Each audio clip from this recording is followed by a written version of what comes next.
Welcome to the 2018 ISRI Copper Spotlight. Welcome everybody to the room. Please come on in and find your seats.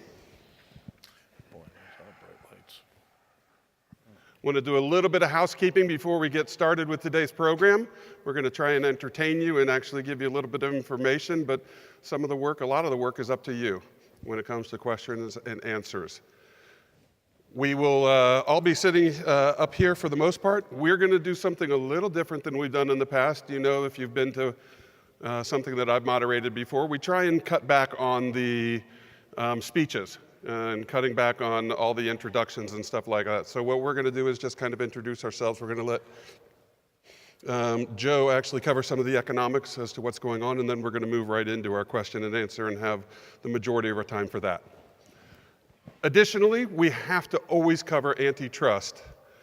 Antitrust is something that could bite us in the tuchus very badly if we don't pay attention to it. And it doesn't only matter to us in this room, it matters anywhere you are in this casino, anywhere you are in the United States, and anywhere you are in the world as being a U.S. citizen, a U.S. business, doing business with other U.S. businesses.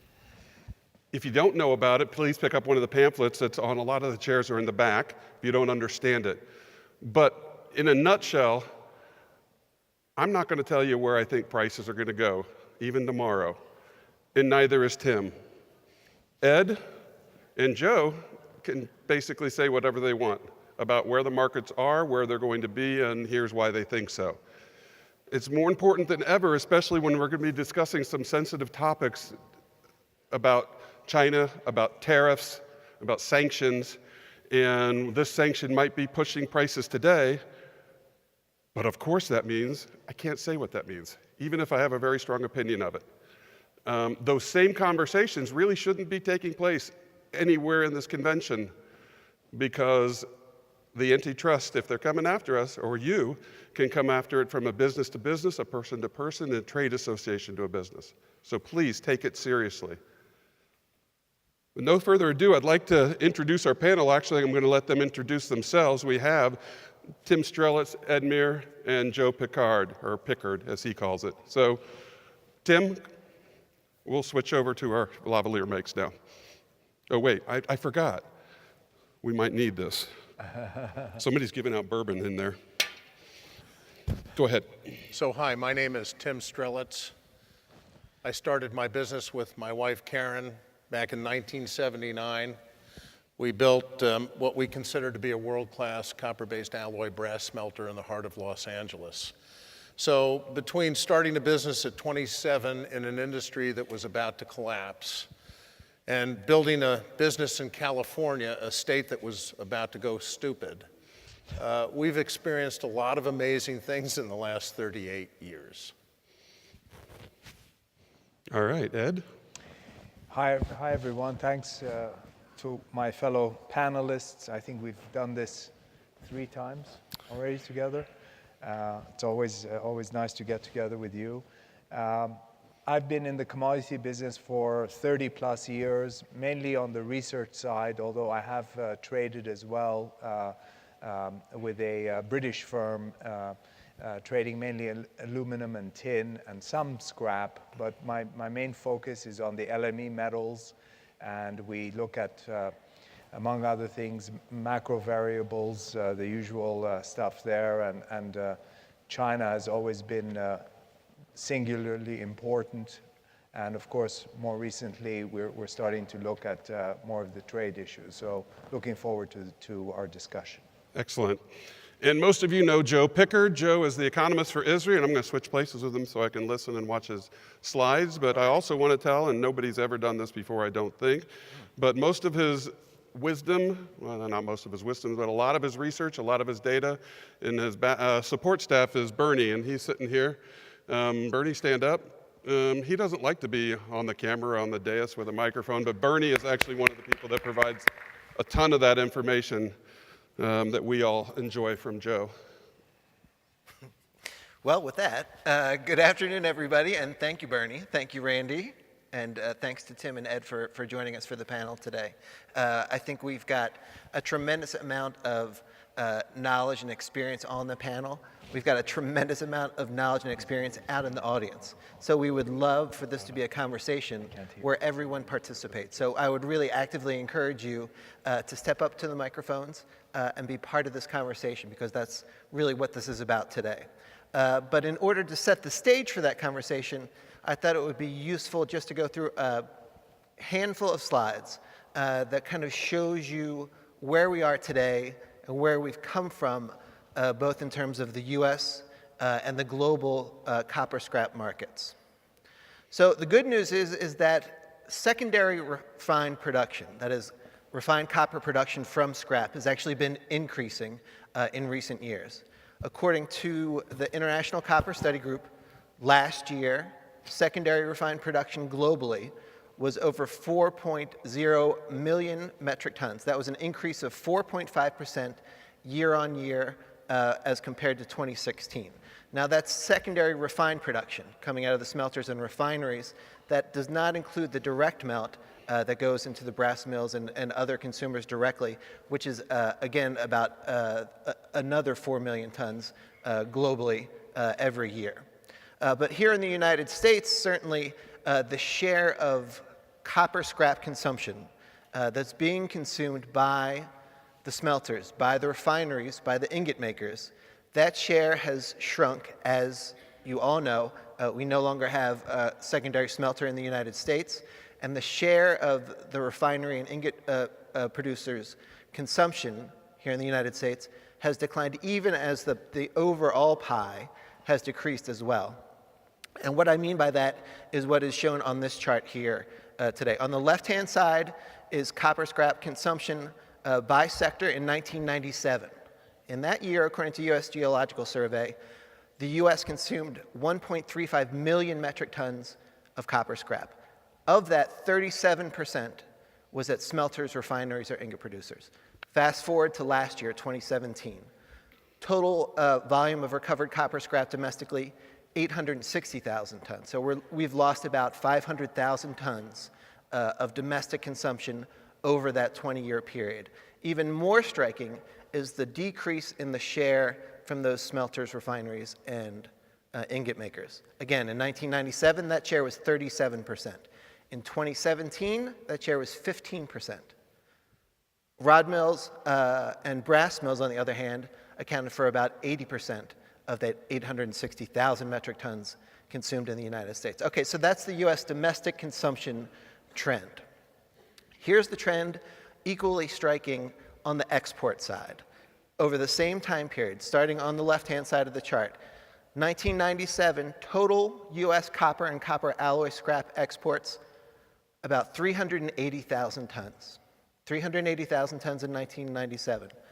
Fast forward to 2011, we exported more than 1.24 million metric tons of copper scrap, because that scrap needed to find a home, right? If it's not being consumed here, it needs to find a home somewhere globally. Looking at the share of China of that is even more remarkable. 1997, total US copper and copper alloy scrap exports to China, 41,000 metric tons. 2011, 944,000 metric tons. That was the peak. From 2012 to 2016, as commodity markets sold off, as we're all aware of, those scrap export volumes decreased. But in 2017, we saw a slight uptick to about 1.0 million metric tons. Of that, 685,000 metric tons just to China, so about 68% last year. And when I say China in these slides, unless I say otherwise, I'm talking mainland China, not including Hong Kong, which is technically considered to be a separate export destination. Equally important, I think, not just China, but concerns as we are in this phase of NAFTA renegotiation, is what has happened with copper scrap flows within North America. So as you can see, this is the same period, 1997 to 2017. Combined scrap flows were really actually decreasing from the period 97 through 2008. Since 2009, we've seen an uptick in that movement. And this includes all imports of scrap into the United States from Mexico and Canada. That's the yellow and gray regions. And all US exports to Mexico and Canada. Those are the orange and the blue regions. And really what has been driving that growth has not actually been the exports, although they were up last year. It's been the imports of copper and copper alloy scrap coming down from Canada into the United States. Okay, let's look at the performance of our copper scrap exports so far in 2018. This is important because obviously there's so much focus on China between tariffs, trade measures, a whole range of protectionist measures, and concerns about how those tighter carried waste thresholds, which we heard a little bit about in the aluminum spotlight, are going to impact the flow. Now, the latest trade data that we have is just January through February. So this is the first 2 months of 2018 as compared to the first 2 months of 2017. Our shipments to China already were down about 27% year on year just during the first 2 months of the year. Again, that's before the March 1 implementation of the tighter carried waste thresholds. As Chinese demand declined by about 27%, that brought our overall copper and copper alloy scrap exports down 6.3% for the year. This is going to be extremely hard for you to read probably, but we'll probably put this up on our website or be available through the app. But this is just a breakdown to show you the gains and losses to China so far this year on the copper and copper alloy scrap exports by grade. So at the top of the list, the largest gains in terms of metric tons, according to our trade data. At the top of the list, number 2, copper. Below that, bare bright copper. Not surprising that the higher grades are experiencing an increase in Chinese demand in the first 2 months of this year. At the very bottom of the list, you can see, hopefully in blue, the 2017 year-to-date versus in orange, the 2018 year-to-date. And not surprisingly, the biggest metric ton drop that we've seen is in that other mixed copper and copper alloy scrap category. And that's something I think we're going to continue to see. Leaving it hopefully on a brighter note, there have been gains in demand from certain export markets in tonnage terms. Excuse me. The biggest ones that we've seen, not too surprisingly, all are in Asia, as some of these shipments look to find a home outside of China. By volume terms, the net gains that we've seen the largest on overseas demand for US copper scrap this year, Malaysia, Hong Kong, Japan, Thailand, and Korea. We've also been sending more copper scrap to Germany, to Taiwan, to Spain, and Indonesia. So that's just kind of an overview of where we've come from in terms of trade, in terms of domestic consumption of scrap. And with that, I'll turn it back over to Randy for our Q&A. Thanks. So I'm not sure if you caught what he said about the app in getting the slides. I see several people taking pictures of the slides. How many people here have not downloaded the app yet? ISRI Connect. Okay, please do so. You can even do it right now for a second if you'd like. But on the ISRI Connect, after you get it from the Play Store or the Apple Store, you can sign up and then you can actually get all of the presentations during the convention that we're on that were being presented. Also, if you're a member, they will be on the website in a couple of weeks. So if you need any additional information, you can follow up with Joe or myself afterwards. Yep. So 76 minutes, that's more minutes than we've ever had to actually have a conversation with you guys, because it's not just going to be a conversation up here. So I need help. I, once again, have in my hand a list of questions, and everybody here has seen them, so they're softballs. Okay, if you want to know something, ask something. Okay, and if you want to comment on something or you have opinion, everybody out there who deals in scrap copper every day knows just as much as Tim and I, maybe not quite as much as these two. So let's hit it off. Who has the first question for me? Anybody in the audience? Okay, so we'll throw it out to the group. Clearly experiencing a shift in global trade policies, how do you expect this to impact global flows of copper and scrap? And let's start with Ed. The recent trade, I assume you're talking about the U.S. moves on tariffs and the recent incidents we've had with China and all that. You know, from my vantage point, the moves to impose duties on steel and aluminum, and then the secondary step of imposing penalties on the Chinese, it hasn't really disrupted the copper market all that much in terms of the physical metal. Those trade flows seem to be continuing, but what it has done is it's pressured metals in general on the terminal markets. I think the biggest impact of the tariffs and change in tariff policy is on mainly three commodities. Aluminum, which has gone up 15% just last week alone. Aluminum premiums have also shot up. Steel has firmed up in the States, and nickel is also moving up. All of these are Russia-related as well. That's the second shoe to drop last week was the Russian sanctions. But in general, the tariff policy, I think, is still a work in progress. I don't think anything is definitive yet, but markets are concerned, obviously. But I think this is kind of just posturing for now, and we'll see what happens. Okay, Tim, same question. I'm going to answer it a little differently. I'm going to digress for a minute. In 1972, Richard Nixon went to China to open China up to the world. Within the next 10 years, the Congress was paid off by very large companies in our country to change the tax laws so that they could move massive manufacturing facilities out of the United States into Asia, gain a huge tax advantage, and give the American people a couple of bucks off on a t-shirt. That's what happened.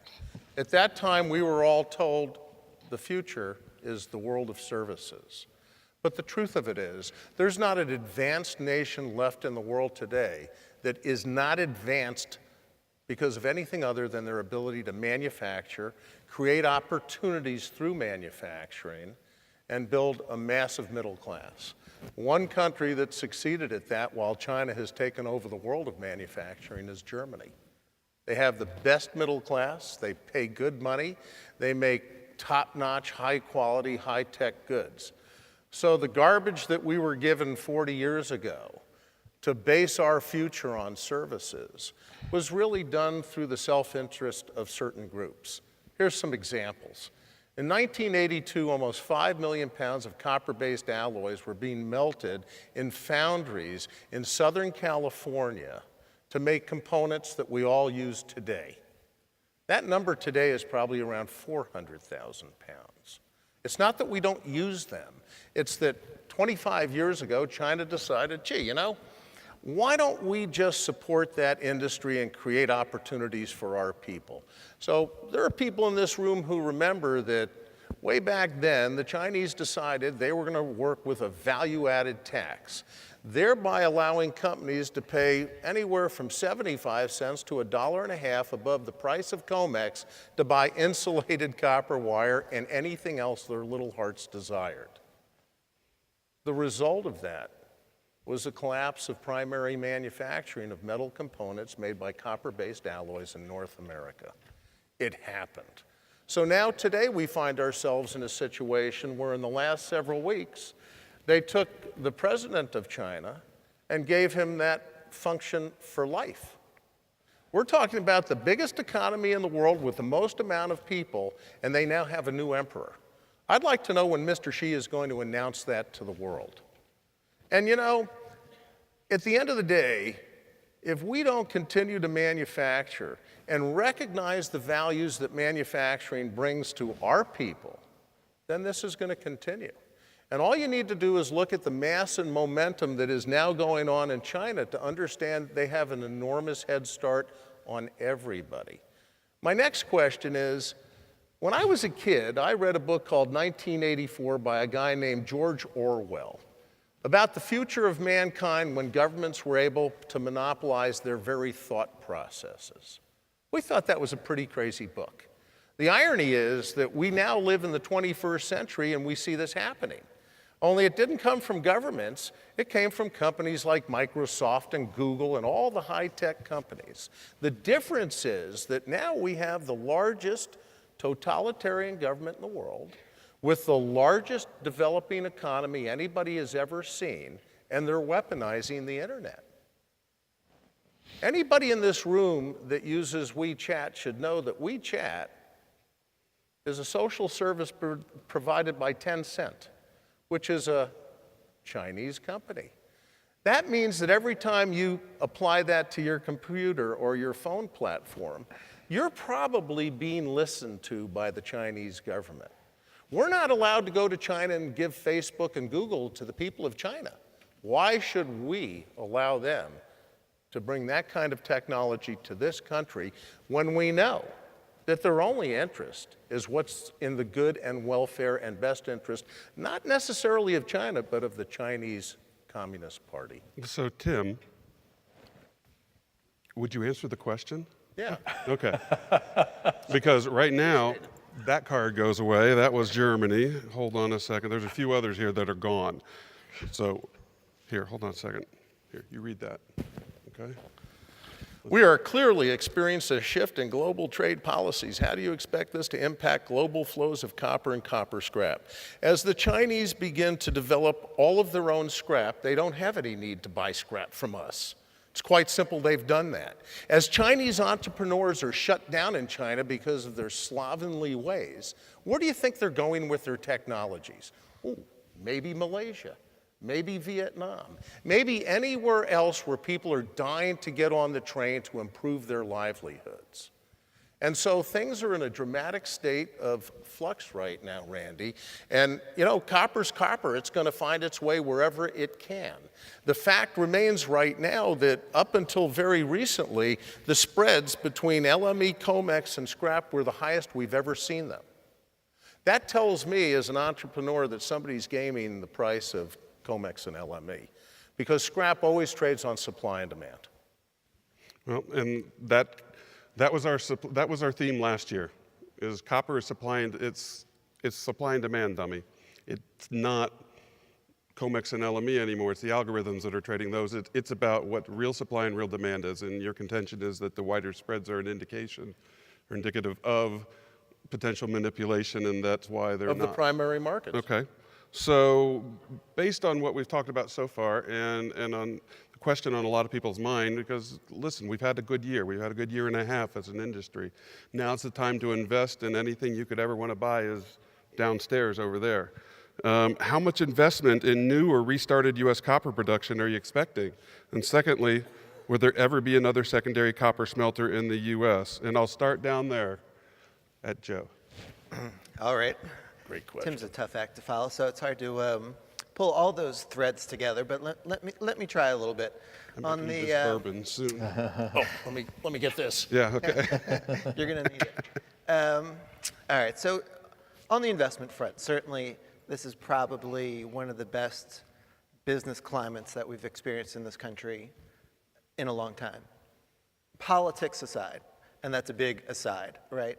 But if you look at all the surveys of business sentiment, whether it's the Business Roundtable or other indicators of where CEOs and other companies are looking, whether it's in terms of capital expenditures going forward, hiring going forward, or sales going forward, the optimism is across the board. So I think we're going to continue to see more investment here in the United States, both generally, but also with respect to copper, because we're going to have to. Because we're going to have to process this material to a higher grade than we have before. That's just the way the world is turning right now. Looking at China, you know, certainly it's right and proper for them to take their place on the world stage, right? If you look at the pre-World War I era, Great Britain was the one who dominated the world economy. The United States Industrial Revolution changed all that, as did World War I. And the United States took its place as the preeminent economy in the world.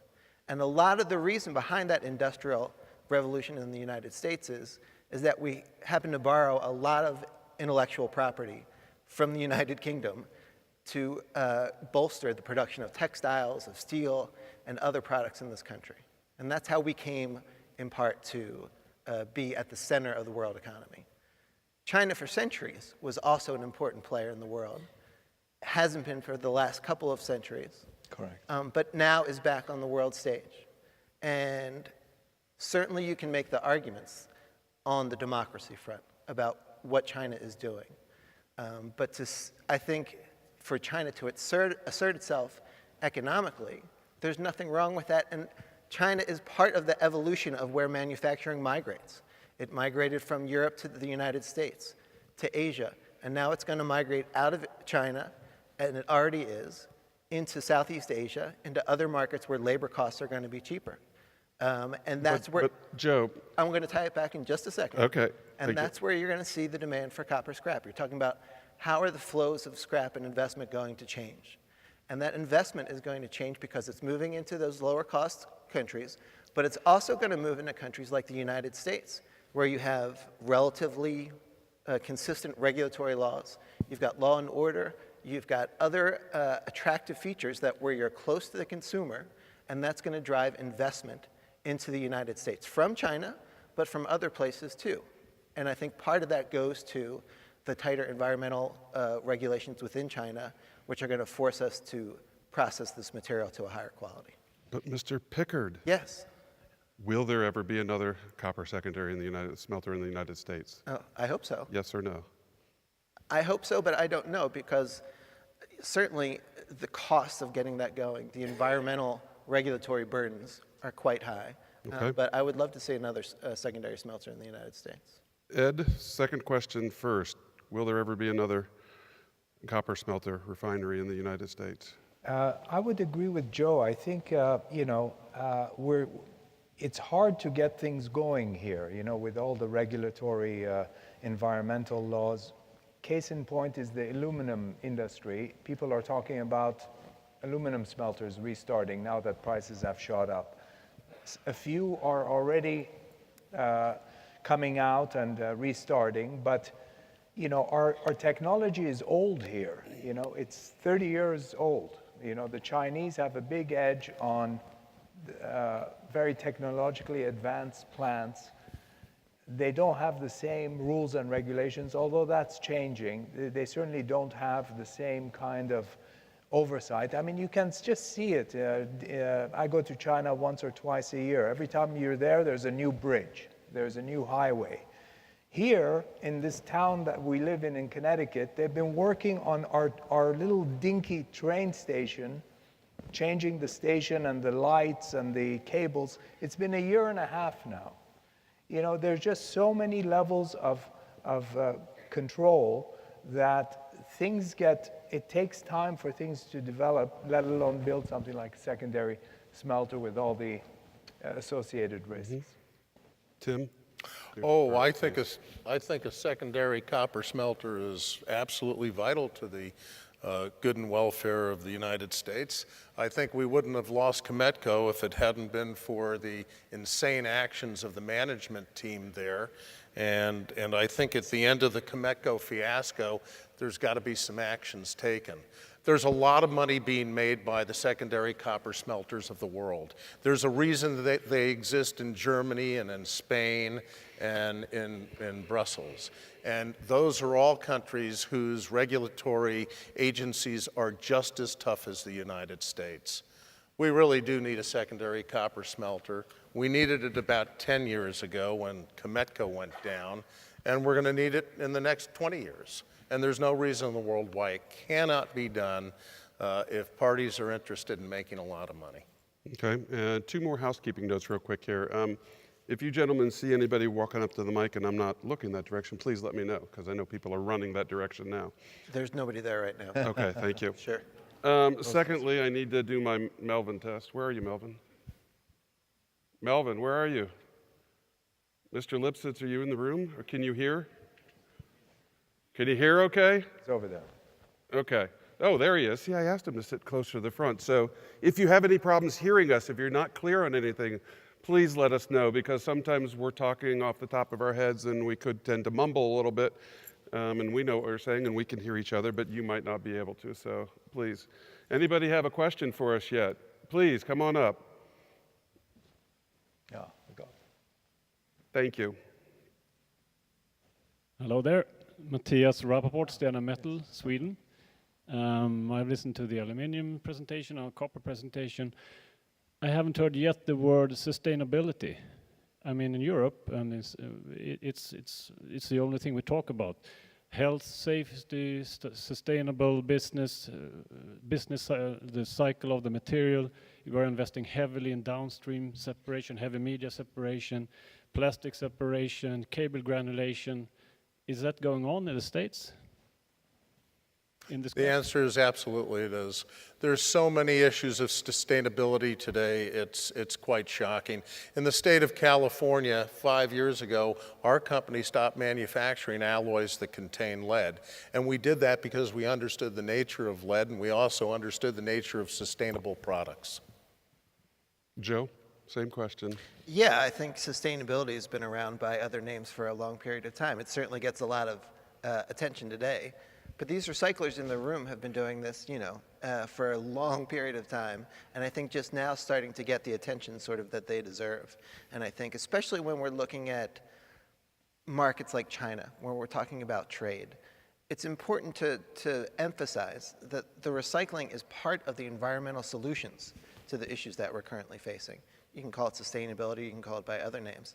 And I think it's incumbent upon ISRI and other trade associations to really make that case that this is a sustainable industry, and we've been doing this for a very long time. I would add something to that, and what I would say is that I'm really sick and tired of the scrap industry constantly taking this on the head, when the reality of it is it's the damn products that are being made that are not being made in a proper sustainable manner. Cars should be made that way, toothbrushes should.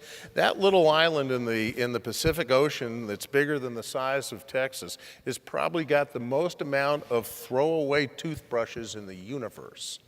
And so it's time for the product manufacturers to stand up, be counted, and start to make packaging and products that are easily, at the end of their lives, either recycled or composed in a proper manner. And I'll jump on the bandwagon there because I agree. But I also want to say that sustainability can be a buzzword at times, and the question is, what do you mean sustainability? I would say that we at ISRI do cover that extensively with our Design for Recycling programs and with some of our action items that we're promoting recycling and trying to get people to understand how things are put together and how they come back apart. So if that's the case, yeah, and I think that is covered well, but I don't know that we in this room are thinking in terms of sustainability when we're talking about the pressures on copper right now and where those pressures are coming and what it's going to do to us in the future. So not that sustainability isn't always important in the conversation, but in this conversation, I think it's much more important to understand where copper is, what's affecting copper pricing and copper movements around the world right now, and how, as businesses, can we remain profitable in moving those products? Can I build on that just of course. quickly? Especially here in the United States, really, this industry is a market-based industry, right? The reason that people bring recycled materials to marketplace is because the prices provide the incentive to bring that material into the market. Markets determine what materials are getting processed and sold. When there are end markets for the recyclables, and the prices are such that it's an economically viable process, that is what brings market participants together to recycle that material. It's one thing to call a material recyclable and not have an end market for it. Anybody can stamp a recyclable label on a product. That doesn't mean it's economically viable to recycle that material. And so I think from ISRI's perspective, we've certainly been in favor of letting markets dictate where the materials flow to. That's not to say that every recycling market is functioning at optimal efficiency, because they don't. And in those instances, I think there's a lot of room to incentivize recycling until those markets are up and running. And that's kind of where we come at it from ISRI's perspective. I would agree with you, Joe, but I also have a certain disagreement about that. I think that companies are like human beings and all living organisms. We all operate out of self-interest. If something's making us a lot of money, why do we want to change it? And even if it's in the best interest of society and we're 55 or 60 years old, let the next generation deal with it. Right now, there's a toxin that's being put into every pound of no-leaded alloys of a copper-based nature being used in this country, in China, and even parts of Europe now. The element is called bismuth. Everybody knows that 3 parts per million, bismuth destroys mechanical and electrical properties of copper. Yet in this country, we're still making 8 to 10 million pounds of components every month that if they find their way, and these are components that last 15 or 20 years. So we're talking about a long time down the road before these goods are harvested. Arubis, Metallo, and not any other secondary copper smelter in the world is going to be able to handle these.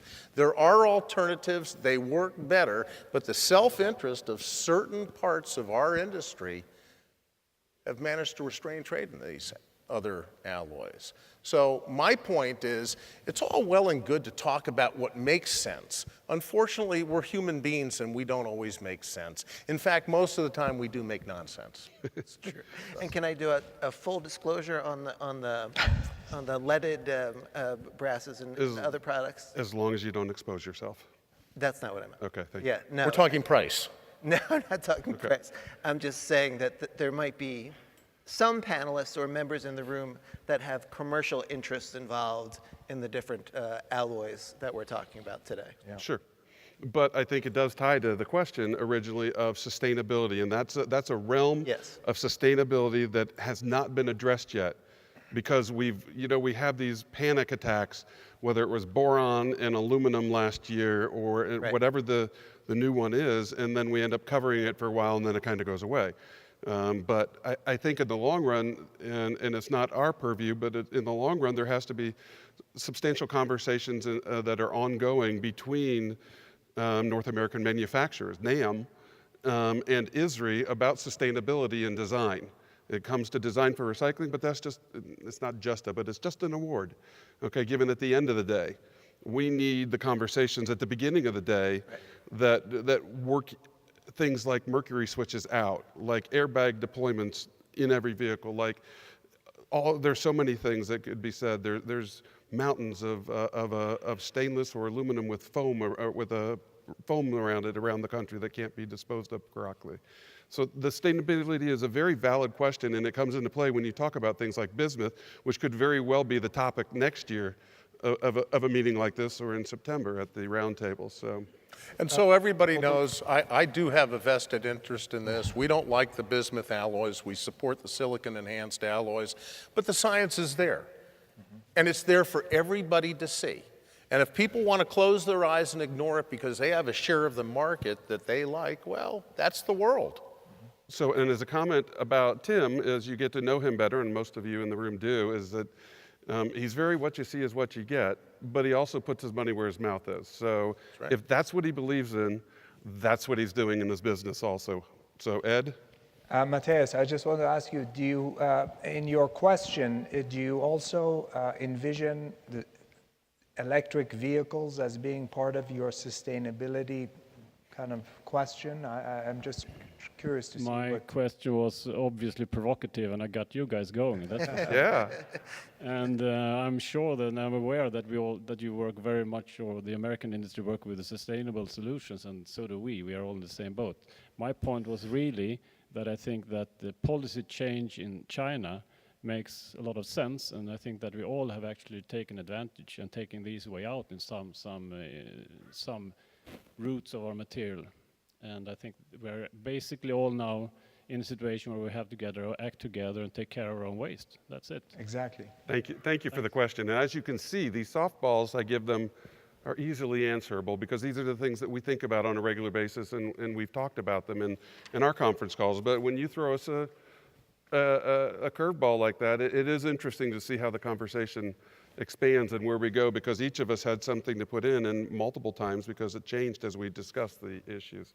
So I would ask that if you are interested in asking a question, to go ahead and approach the microphones, and we will call on you as soon as we can. Nobody's approaching at this point. In the next 10 minutes, I'll start calling on people in the audience that I know have something to say. Do you expect additional Chinese trade measures with respect to non-ferrous scrap and metal imports. So is it going to continue? Are they going to knock scrap out? Are they going to limit it back? What are they going to do? My personal opinion is China has now built up a massive manufacturing capability. They have their own scrap. They're developing their own scrap markets. They don't need to be buying these raw materials from us, and they can buy it a lot cheaper at home to begin with.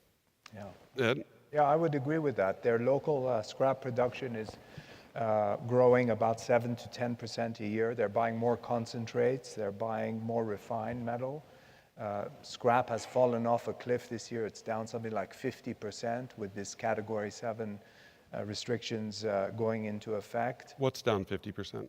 Scrap imports. Okay, the imports, not Yeah. the value. Okay. No, we're talking just im- overall. But ironically, the scrap that's coming in has higher copper content. So Yeah. in a way, it's off, So which you don't see in the figure. if there was a way to cut that out and figure out the copper units that are Right. being imported into the country, Right, I would think those would be similar. right. Because if you could throw a magic number and say insulated copper wire, 50%, okay, and you said, okay, that's 50% copper, half a unit, that means that for every insulated copper unit, 2 units equals 1 unit of copper, so you would have half as amount of shipments. Exactly. So that's lost in the discussion. Yeah, that's it. Okay. Joe, any? Well, I think that's a big concern, right? We're talking about further Chinese trade measures on the non-ferrous scrap. And obviously, we saw the carried waste thresholds come into effect at 1% for the non-ferrous scrap on March 1. We saw the 25% tariffs on aluminum scrap imports into China come into effect April 2nd. The question is, what are the next round of tariff measures going to be? And the concern is that this is going to continue to go round and round. And currently, as we've seen, only the aluminum scrap is facing an import tariff right now. That may not be the case if the United States chooses another 100 billion or whatever number level of import tariffs on China. Because it's going to, again, raise the issue of retaliatory measures. So you mentioned 1%, and everybody's been throwing those numbers around. But everything I've heard is that it's Category 6 is at 1%, Category 7 is at 0.5%. Is that? Do you have? You would know better than I would. Okay. And then I would also say that what most people don't realize is that they looked at the previous GB or regulations, that number was really only 2 or 3%. So the tightening of the measures in literal terms was only 1 or 2%. The impact of it is dramatic. The question that everybody had on their mind is, will they really apply it fully as it's written, or will it be applied as it was in the past in a laissez-faire manner because they need the copper units? Are they going to cut their nose off to spite themselves when it comes to copper units? Can they afford to do it this year, next year, or is it still 10 years away? I think one of the problems of having a democratic government is that it's willy-nilly and everybody gets to do whatever the heck they want, and the government doesn't really focus very well because it's fighting for its own existence. And then you take a country like China where they could really focus and take a look at what's going on around them. I think it would be in the best interest of all of the members of ISRI if ISRI were to put together a committee to really take a long, hard look at the mass and momentum of where China has come from, where it's going, to better understand what they are going to do in the future. It's the only way anybody ever predicts the future. It's from things that are ongoing and have created mass and momentum. That's all a visionary does, is he's in a boat, the boat's going 30 miles an hour, it weighs 5,000 pounds, it's headed north. You give me that information and I could pretty much tell you where we're going to be in 2 days. We can do that with China. China is certainly doing that with us. And to really, you got to hand it to them. They're terrific at what they're doing. So, and that was one thing I was going to note, is I want you guys all to take note here. So you respect how they're doing those types of things. I have nothing but respect for China. I think the Chinese are very much Americanized in their wants and desires to enhance their life and to create a middle class. I think that at the end of the day, the greatest threat to the totalitarian regime of China is the middle class of China beginning to recognize, do I really want to be in a country where at night at 2 o'clock in the morning I can get on a knock, there's a knock on the door and they take me away? And that's happening throughout China. It's happening to people that are multimillionaires and even billionaires. Maybe nobody remembers, but several months ago there was a company called Bang. Right? Big insurance company buying everything under the sun, including the Waldorf Astoria. Today, that company does not exist, and they were really massive. They were in the hundreds and hundreds of billions of dollars. The man was taken away. He hasn't been heard from. So nobody in China, with the exception of the government of China, has any form of security. And as this paranoia develops more and more by the Chinese party, I think it's going to get pretty crazy. But yeah, the people of China, they've done it, and kudos to them. Well, I think another interesting point that you bring up, and it's always hard to say it because I love the democracy and the freedoms that we live in, and I would never trade them in anything. No. But communist government can turn on a dime. We've never seen And this we, before. I mean, us and India and all other democracies around the world, it's a slow-moving boat. To turn that ship can take years, and it can take generations, actually, to change the direction. Well, Randy, I would agree with you with a caveat, and the caveat is that when I put my hand on a really hot stove and burn myself, I know exactly what I need to do right now, and we're at that point. This whole country's sitting on the stove, if not the entire world. We've got 3 countries, China, Russia, and North Korea, and they're weaponizing the internet right now as we're sitting here. And I would have a funny feeling that the very bright, intelligent people of China, like any very bright, intelligent people, probably are reaching points where they're saying, you know, maybe it's better to live in Vancouver than to buy a home and stay in China. Okay, and we actually have a question from the floor. Is that Matt there? Yes, hi. I was just curious, we've seen a lot in the scrap side of things where we see motors go to Pakistan and China's not the market as of late, and more movement to that part of the world for electric motors, which was really what was class 7 scrap, I believe, in China. And we see insulated wire, shredder wire in particular, make its way to Malaysia. And I'm just wondering, do you think those patterns of trade are consistent and continual, and that's the new market, or that's the new processing center for those materials? And if not, why? It's a bridge. Yeah. It's a bridge at a time when a bridge was needed. And as that bridge is built and those things happen, very bright, capable people in other countries develop methods of processing that make them very viable to take an electric motor and break it down into its constituent parts in a very simple manner. Ed? I would agree. I think, it depends on your point of view. If you think, as an investor, if you think this is the way forward as far as the Chinese are concerned, they're going to kind of ring fence their markets from all these contaminants and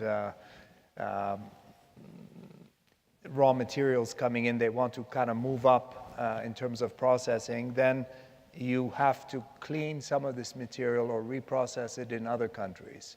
If, on the other hand, you think the Chinese could change their policy and say, okay, we've had 2 years of this, it's enough, we're going to relax the policy because we're not getting enough scrap in, then your bet will be wrong. It's hard to say.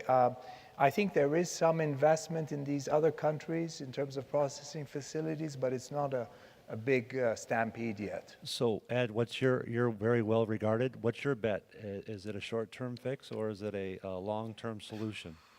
I think it's going to be I don't think it'll be short-term. I think this is a change. I think they are moving in that direction, and they really don't need it as desperately as they did, as the panel was saying earlier. They're generating their own scrap. They're going to use less copper per capita as they become more, urban and developed, and so that's just a general trend in terms of metals consumption. As your economy develops, you use less per capita. So I think that the key pressure point is well behind them. I don't think we're going to go back to like 04, 05 and just, sweep every pound of scrap up from, all over the world. I think those days are pretty much gone. So, and I'll chime in on this as well, because I think of it, and without getting into an antitrust situation as to where markets are going to go, I look at where the supply and demand is, and I look at the amount of insulated copper wire, for instance, that people are asking where to go with it now, and they have certain items that are commodities that are just hard to move or impossible to move. And yet there are other commodities like motors that all of a sudden there seems to be a little bit of light at the tunnel, and it's not just Pakistan. There's 3 or 4 other countries that are importing motors at this time, and China is importing motors at this time. Therefore, they are competing for the units again. Yes. Okay, so as long as there's competition on a worldwide basis, then pricing should follow norms if there is. But if there's no supply, if there's too much supply, there's not going to be as much demand. I mean, so look historically back to see where things are, and if a market's moving, especially after it's been depressed for a long time, but there seems to be, if there's more confidence in that product line, then it's indicative of how people are feeling about it. Can I add on to that? Of course. Just one quick thought. And I think in terms of how long that bridge exists, and I totally agree with both you guys, part of it is a perception issue too. It's the perception of the difference between scrap and waste, because a lot of developing countries have taken notice of China's policies. Correct. China has very publicly declared that they don't want to be the dumping ground for the world. And other developing countries are starting to take notice. And they don't want to be saddled with that as well. So I think that's why it's especially important for us to stress the importance of scrap as a viable raw material input for manufacturing. So one of the problems when you don't have fair trade and you have free trade is what happens when everybody in this room decides, wow, let's go out and buy a chopping line. We're going to set that chopping line up and operate it. 2 years from now, the Chinese decide, hey, hold on, that was a mistake. I think we're going to make a reverse on that, and we're going to start paying 70 cents above COMEX again to have the pleasure of getting the materials we need. Well, and that's what we talked about last time, because we said, hey, why aren't people building the next chopping lines, and why aren't people jumping on that? And the answer was, at that point, we're scared of making that investment now because we don't know if they're going to change their mind in 2 weeks. That's not the answer. The answer is we need to concentrate on free and fair trade. Fair trade. Fair trade isn't a country being able to overpay the universal price for copper to get what they want. But That's unfair trade. That's the market, though. That's what they're paying. Well, we can do the same thing backwards, Ed. That's my point. We can do to them what they've done to us. There's no reason in the world why turnabout is not fair play. And so the idea here is we either get it right and we start operating on a free and fair basis, or we continue what's going on today. Andy Wall. So chiming into what Speak up, please. chiming up to what you guys just said, I mean, the main reason things went to China in the past at the beginning was because of the cheaper labor and I would say the more primitive way, manually taking apart things. So we've shifted a lot of metal there, but on the other hand, you know, we have this trade deficit. Why? Because a lot of the products or a lot of our scrap metals that go to China end up there, get processed, and come back in some kind of shape, form, or size. Let's take air conditioning units, you know, copper tubing and all that.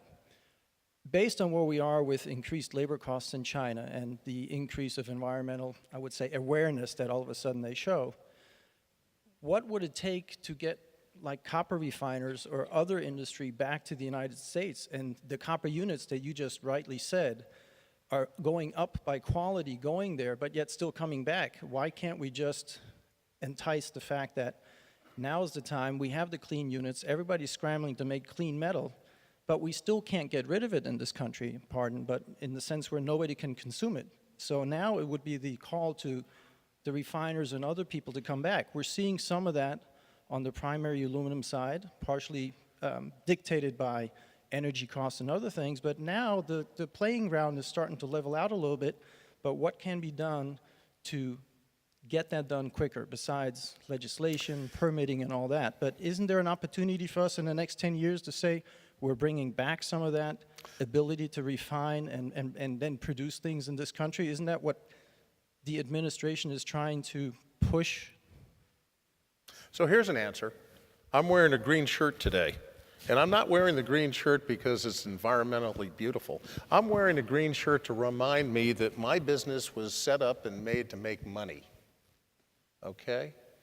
So in this country, we have to make money the old-fashioned way. We have to earn it, we have to set it up, and we have to get things running properly. Right now, those incentives are beginning to happen again. They went away not because of what China did, but because of what the government of the United States did back in 1972. This country should never allow its government to make decisions that destroy manufacturing capability and wipe out the middle class. And we didn't even know it was happening. So the answer is the time is right. Somebody putting in a secondary copper smelter, working on 40 cents a copper unit, who in this room makes 40 cents a pound on anything they do? Arubis does. Metallo-Chimique does, and hats off to them. That kind of money begets the kind of investment we need in this country. So it comes back. Ed? I have a question for anyone in the audience on a different, different issue. I was at one of the morning conferences, and they were talking about plastic scrap being stuck in China because of the import sort of restrictions. I'm wondering if any of you have containers that are stuck in China right now because of the Category 7 restrictions. I've read that there are not too many of those containers stuck, but I'm just curious if anyone can share that at some point. Unless somebody jumps up, I'll jump on that one a little bit. I would say you do not hear or have not heard as much rejection of copper in China at this point because people got scared very quickly and stopped shipping what they perceived. Right. One of the disadvantages of the way China implements policies is they throw it out there sometimes and say this is what we're going to do, but it's really this is what we're thinking of what we're going to do. And then they get a little bit more definitive about it, and then all of a sudden they say by March 1st it's going to be fully implemented. Well, the implementation actually took place over a 4-month period from the time that they announced it to the time that they implement it, because the people on the ground there already started to react. Right. And the people in customs already started to change. And it's because of that you end up with the backlog of containers at the ports. I mean, the amount of rejections is immaterial at this point. The amount of containers sitting in the ports right now waiting to be inspected so they can simply get delivered and then processed is tremendous. We're talking weeks and weeks of backlog at the ports of like Haimen right now because of that, and it's because of this because they want to make sure that it has the right material. They're inspecting things differently. They're sending, for the first time from what I'm hearing, teams out of Beijing to work with the local customs and to tell them, no, you approved that, but why did you approve that? Because it doesn't have the 0.5% that's allowable in the electric motors. And so they're actually going there in teaching these people, reteaching them what is acceptable within with the new regulations as it comes down from Beijing. So it used to be the Wild West when you moved outside of Beijing and you kept moving away. The further you away, the more the rules changed depending on what port you were going to. They are finally seeming to standardize. Now they're not going to, they were at one point talking about standardized operating procedures for every position. They haven't gone that way yet, but they seem to be doing a better job of filtering down what they're supposed to be doing and to do it and actually implement. So these boxes possibly could be rejected. Sure. Yeah. Sure. I saw Mark. Yep, I'm hiding over here behind the microphone. Going back to what you guys were talking about a couple minutes ago with producing copper in this country, I just look at the sheer capacity of what China has in terms of copper production. and they're doing it on the basis of Chilean concentrates. They're doing it on the basis of scrap coming in from all over the world. So if you told me, well, the Chinese are producing copper, yeah, well, where's it from? It's from everywhere else. It's the sheer scale that keeps everybody else from doing anything like that. And sure, you can do some things, some smaller things. Look at the guys there in Indiana that have put their line in, and it works for them. Great. And they're working, it's exactly like Tim's saying, they're working on a big margin. And, you know, like you say, hats off to them. But you have to have some real guts to put something like that in. And I see the poor guys in Salt Lake getting the shaft from the air quality guys, because every time we have a problem with air quality in Salt Lake, there's the DEQ and the EPA all over them. And at the end of the day, I look at it and it's an automobile problem, or it's a problem in Salt Lake with the fact that we have mountains on two sides and the weather patterns don't get the smoke out of the air. That's why we're going to have a problem, because unless the Chinese, and maybe this is the next subject for you guys to take up, but if environmentalism is so important in China, do they really want to have all those plants there? And you know, if they want to have jobs, they probably do, but it's that trade-off that they got to deal with. You know, Mark, in Southern California, we have the Air Quality Management District. They were mandated 40 years ago to get rid of all particulate emissions into the atmosphere by stationary sources. Today, in 2018, every day of the year, I can see the mountains and I get to see Catalina. They've cleaned up 98% of the particulate. Now, there are a huge group of scientists and engineers, and one of the problems we have is that when a company doesn't make money, it goes broke. That's not the same thing for a bureaucracy. So our mandate as manufacturers in California is to attempt to create an understanding between the state and their regulatory agencies that, hey, when you've succeeded at the mandate, we don't want you to shut down, and we don't want you to go after the last 2% because, you know, if there's a God in heaven, he's the only, it is the only perfect thing in the universe. No human beings can ever become perfect. And so what we're attempting to do in California is use their creative talents, their engineering capabilities, and apply them to different problems. I mean, come on. We can move this around and be very, very fluid about it and achieve the sustainability and the clean environment we need. There's no reason in the world a secondary copper smelter can't be opened up in downtown New York City if the interest was there. My God, just look at Metallo Chimique. It's in the countryside, surrounded by residents, and they run a beautiful plant. No, it's doable. Interesting. Any input, gentlemen? Okay, so Mark, I'm going to put you back on the spot here, so please come back to the microphone. We got him. Yeah, we got him. Okay, good. Okay. You're in a unique situation, having been the chair for the last 2 years, involved in the industry as long as you have, being a company that is both a scrapyard and runs a significant wire chopping facilities. So we asked the question earlier, basically alluding to the fact, why aren't people building, everybody increasing the amount of wire choppers in the US, or the good wire choppers adding on to be able to handle the influx of material? That's an easy one. Good. Go down to one of the wire chopping guys, the manufacturers down here, and try and buy one. Your waiting time is a year and a half, and that's if you're lucky. That's if you got in line before they started selling them here. So at the end of the day, and that's some of the guys that we deal with, the equipment that we have.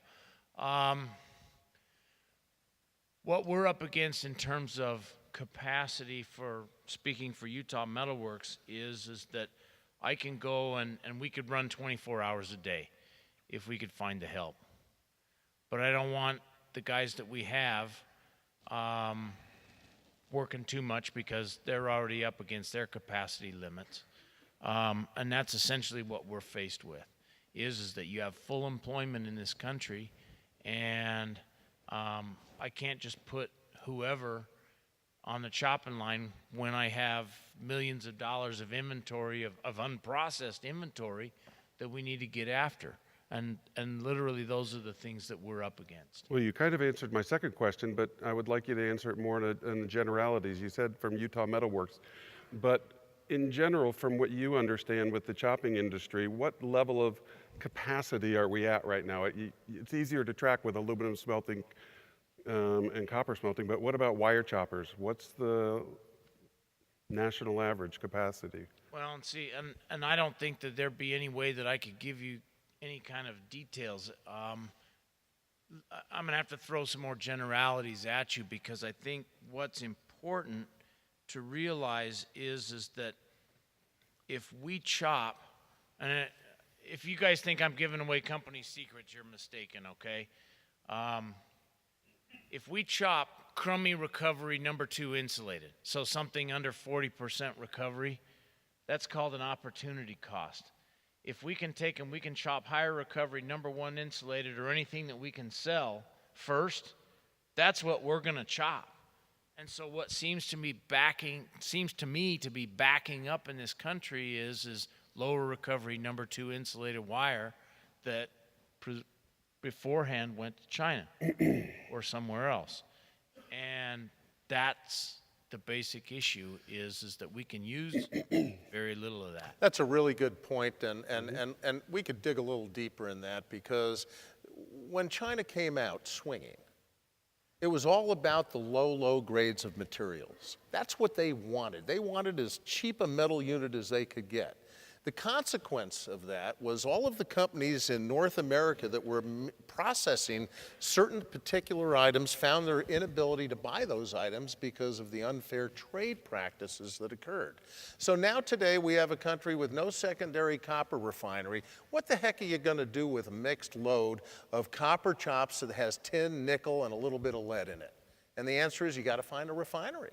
There's not a smelter that's going to run it unless there's still some making leaded alloys, and even then the other constituent elements don't allow it to work. We need copper refineries to refine waste copper streams that are valuable. Okay, and one last question for Mark, and then also to the panel. What keeps you up at night regarding copper, and specifically copper scrap? Being able to sell the product. And it's exactly like Tim says. You know, if there isn't an outlet for copper chops, and, you know, all of our domestic sources, we can fill up easily with material, no problem. That's right. So if everybody else is chopping wire here in the U.S., where are they going to go with it? Same place as we are. And so hopefully the Chinese will keep buying it. But what's interesting to me is looking at that from, you know, a couple years perspective, and going down the line and seeing what happens when more people are chopping. Because, I mean, that's what the Chinese have done with it. So as long as that goes back to China and they use it, great. But if that's not where it goes, we all got a different problem. Okay, Tim? The only thing our company does, again, we're totally motivated by self-interest. We like to make money, and we don't like to delve into products that make no sense to us. So we don't buy honey, we don't buy #2, we don't chop #2. We only deal, again, with commodities that fit perfectly into our line of products. And so, you know, at the end of 2008 and going into 2009, we took a huge hit from our friends in Asia. And it was such a big hit that we restructured our company. I think we might do 0.1% of our total business in Asia now. So, you know, we walked the walk, we got hit, and we said, we need to adjust to circumstances really fast. And that's what we've done. But we're small, we can get away with it. Okay. So we're going to start with Joe here on how would you describe the health of the copper and copper scrap industries in the U.S. today? It's a good question. Not what it was, but certainly better than it's been in recent years is what I would say. You know, and just to piggyback onto Tim and Mark's comments about what are some of the concerns. I think it's finding a home, right, for the material is the biggest Speak up a little bit. Oh, sorry. Finding a home for the material is certainly one of the biggest concerns. Thank you. Especially in light of the fact that, you know, there were enough obstacles that the copper scrap industry was facing before the Chinese tariffs, or Chinese import restrictions. Add those on top of it, on top of that potential for additional tariff measures, and you've got real concerns about where some of this material is going to find a home.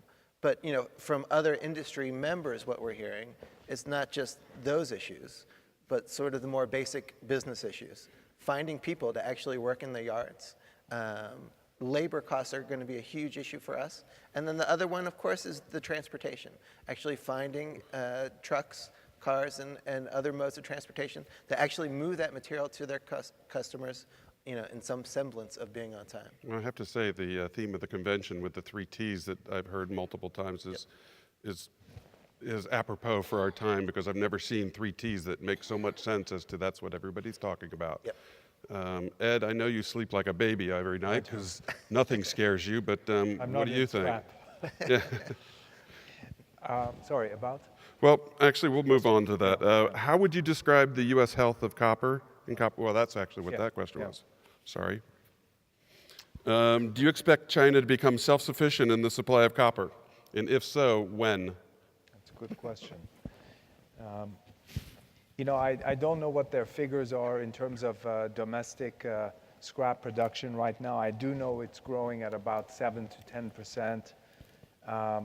But it kind of makes sense that eventually they will, because they have a big manufacturing base. And already we're hearing they're actually exporting some types of scrap. I think Tim and I were talking about that earlier. We get calls. And we heard that in the morning as well, that some other types of scrap are also being offered out of China. They're even exporting refined copper this year, which is quite interesting. So the dynamic is changing. Okay. So for next year, I've got an idea, okay? I know we have the consumer reception right outside after this event at 5 tonight, 5 to 6:30, I think, or 5 to 6. Next year, let's have that right between aluminum and copper, because I think we could get more participants in the audience if we loosen the load a little bit. Joe, do you expect China to be self-sufficient in the years to come, and when? Yes, of course. Eventually that's going to happen. But I think the bigger issue right now, and it's an interesting point on the exported material coming out of China, it's not just the volume of material, it's the quality of the material too. There's a lot that's been made of China actually exporting ferrous scrap out of the country, despite the tariffs that they face on the export side. But at the same time, U.S. exports of ferrous scrap to China are doubling, right? Because they're putting in more electric arc furnace production. They want the higher quality scrap that we can provide. And so even countries that export material, it doesn't mean that they're going to be closed off from the import market necessarily. The United States is the largest exporter of scrap in the world, but we're still taking in 4 million tons of ferrous scrap every year. Now, most of that's coming down from Canada, granted. But when regional market dynamics are, opportunistic, countries are going to bring material into their marketplaces regardless. Scrap is going to find a home somewhere, and that's just the way that the markets work.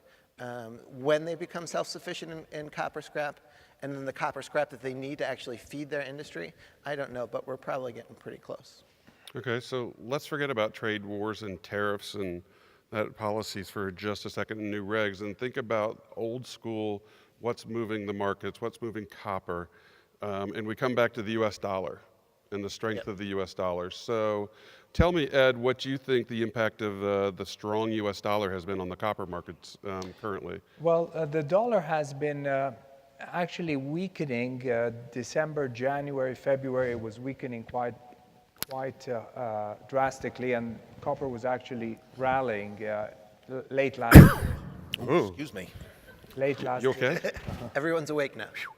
Well, I think I should have read the word relative in there that Joe put in there. Relative strength. Relative, yeah. I mean, it's not much of a factor right now. It's really not, it's nothing that I'm following very closely. Obviously, it makes a difference day to day, but really the key drivers right now in copper are a couple of things. I'll go through them quickly. We had a lot of labor negotiations at the start of the year. Something like 35 were scheduled. Last year, we had 27. And these 35 negotiations were supposed to impact about 4 million tons of mined ore. half of those negotiations have been settled. So there's about 2 million tons left, of which Codelco in the second half of the year will be the most important. Now, I've heard from people in Chile that there's a new labor chief at Codelco who's very hard line, and he expects the negotiations to be pretty tough. So we're watching that as a factor. The tariff thing is really the main short-term narrative right now. You know, if this tit for tat escalates, I think it's very bearish for metals in general, because it just feeds the narrative that, you know, growth is going to slow down in a trade war. So hopefully we're not going to get there, but that's more important than the dollar right now. Let's see. Lastly, just a couple of minor things. Stocks have been impacting copper prices lately. They've doubled on the exchanges over the past year, both on the LME and in Shanghai, so that's a bit of a negative. And purchasing managers' indices, PMIs, they've all kind of slowed a bit, especially out of Europe. We're doing okay, but no one is growing at that red-hot pace that was evident late last year. It's coming off a little bit. And finally, we have 2 more rate hikes in the States, and everyone else, all the other central banks, seem to be following in with some lag.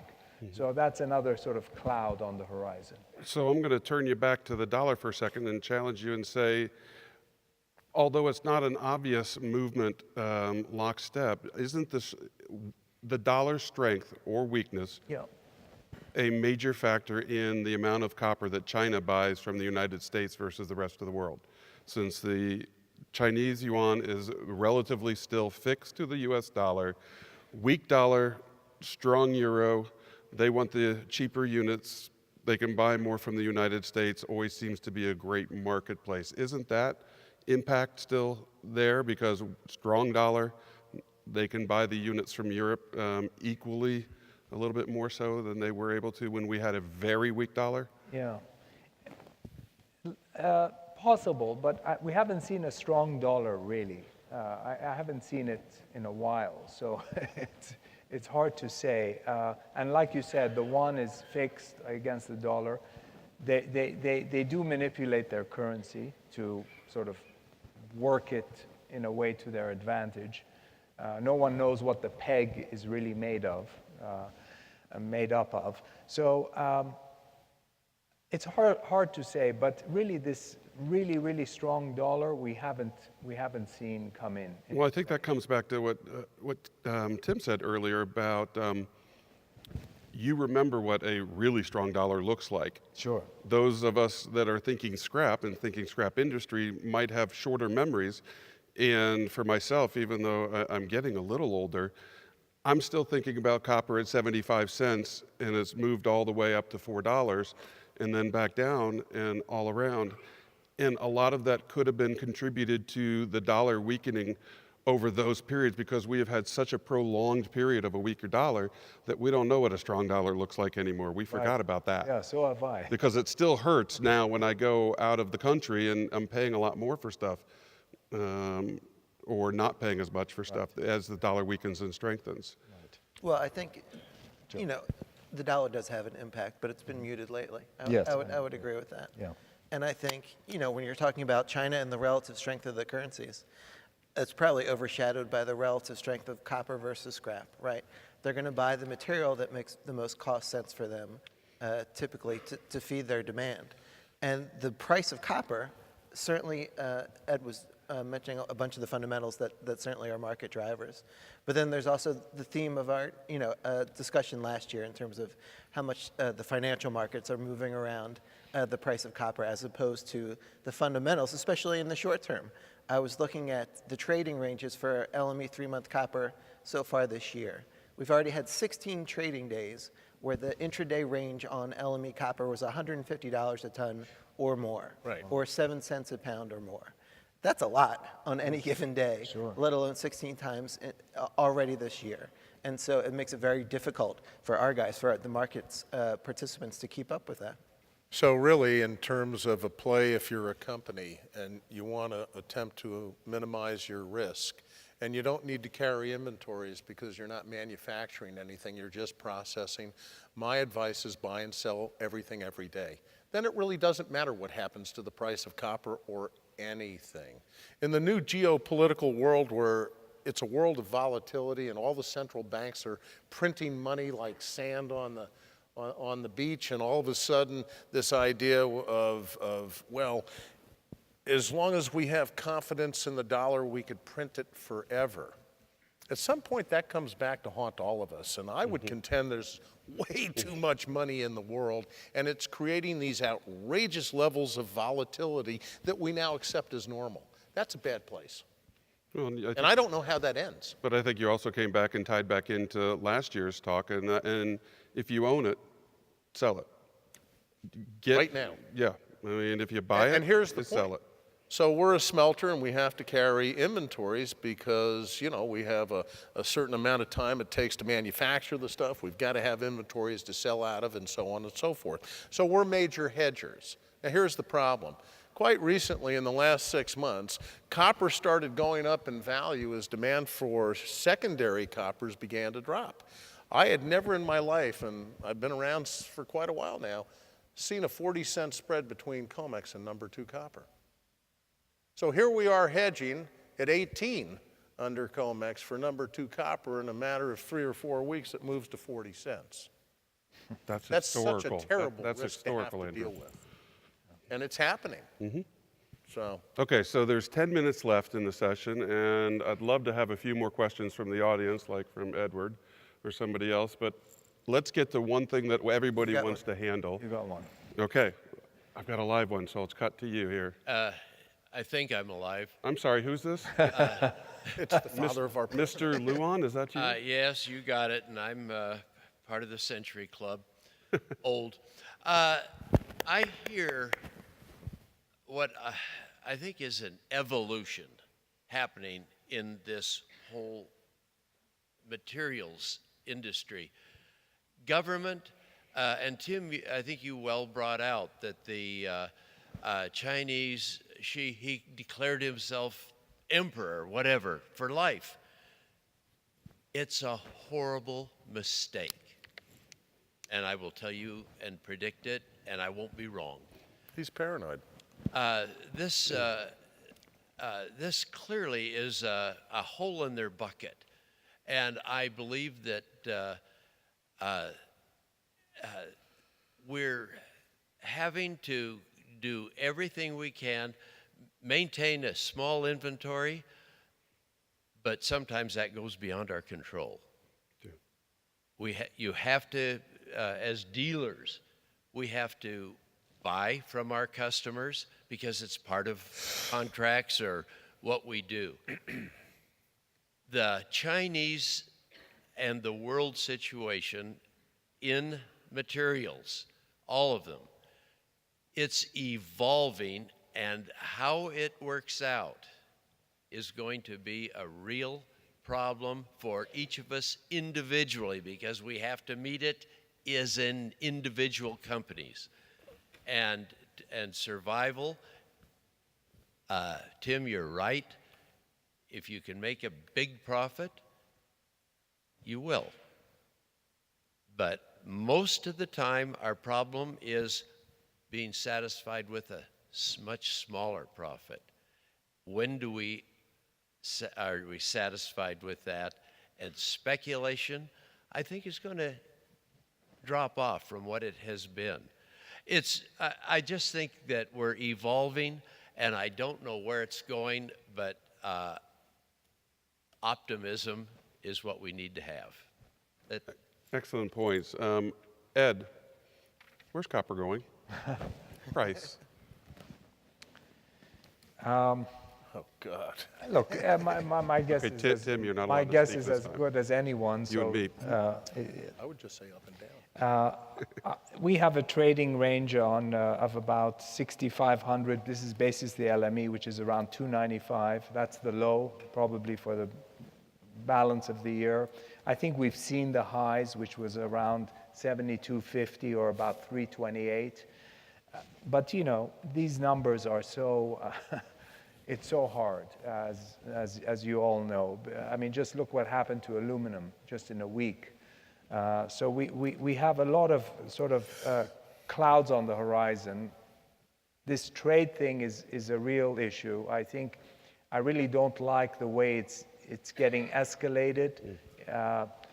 In a way, I see what President Trump is driving at, but I'm concerned it's going to sort of get almost personal, and it'll be like a tit for tat, and I don't think that's good for the markets.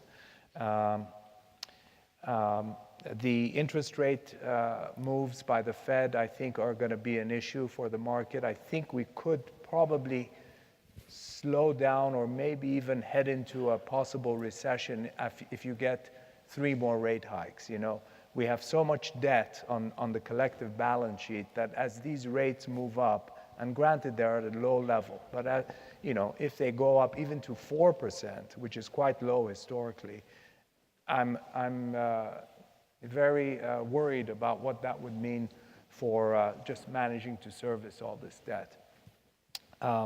So with that caveat, you know, 6,500 to 7,250 for the balance of the year, pending all these things happening, including the Codelco negotiations, which are second half of the year. Well, aren't you a ray of sunshine?